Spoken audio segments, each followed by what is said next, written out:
এটা হলো ইরাকি আম গাছ। হ্যাঁ, ইরাকি আম গাছ এইটা, ঠিক আছে। এই আম গাছ এগুলোর পাতা টাতা আবার আর এক রকমের, গাছই আলাদা, বাংলাদেশের মতো না। এলে গাছ, ঠিক আছে। এটা হলো আম গাছ, এ কোনো সাধারণ আম গাছ নয়, এটা কোনো সাধারণ আম গাছ না গো ভাইনা। এটা হইলো ইরাকি আম গাছ।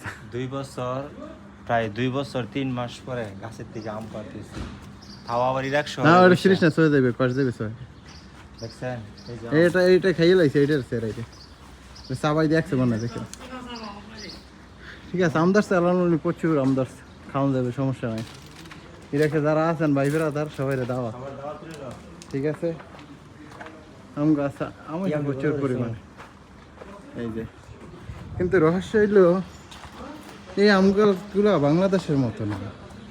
আম গাছের চেহারা এমনি আম না থাকলে বোঝা যাইতো না যে এটি কি গাছ আসলে, ঠিক আছে। কিন্তু আম আছে বিদায় এটা বোঝা যায়, গাছটার ধরনই আলাদা, ঠিক আছে, গাছের চেহারাই আলাদা। এটা হঠাৎ দেখে কেউ বুঝতো না যে এটা আম গাছ।